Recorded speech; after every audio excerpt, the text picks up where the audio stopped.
خب بچه‌ها یکی تو به من بگه رادیکال 4 چند میشه؟ نترسین بگین، اشتباه هم بگین هیچ اتفاقی نمیفته. ما اومدیم اینجا یاد بگیریم. آقا اجازه 3 نه درست نیست. دیدین؟ پس نمیشه. برو آخرت بشه در سال نمیخونم. انشا داشتیم. گفتم 600 کلمه، این که کلا 300 کلمه است. خب دوبار بخونید. برای اینکه موفق بشی باید سخت کار کنی، سخت درس بخونی. از چرا شما نشده؟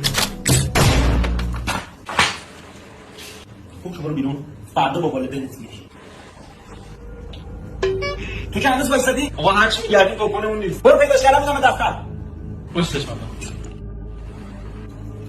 چیه؟ چرا پکری؟ هیچی، پاکنم گم کردم. پاکنتو گم کردی؟ آره. اگه پاکن نداشته باشی نمیتونی غلطاتو تو امتحان تصحیح کنی. اگه نتونی غلطاتو تصحیح بکنی امتحان مردود میشه. امتحانو مردود بشی نمیتونی دیپلم بگیری. دیپلمتو نگیری کار بهت نمیدن. کار نداشته باشی پول نداری. پول نداشته باشی گشنه میمونی. گشنه بمونی لاغر میشی. لاغر بشی از ریخت و قیافه میافتی. از ریخت و قیافه هم بیافتی افسرده میشی. افسرده بشی خونه نشین میشی. خونه نشینم بشی زخم بستر میگیری. زخم بستر بگیری میمیری.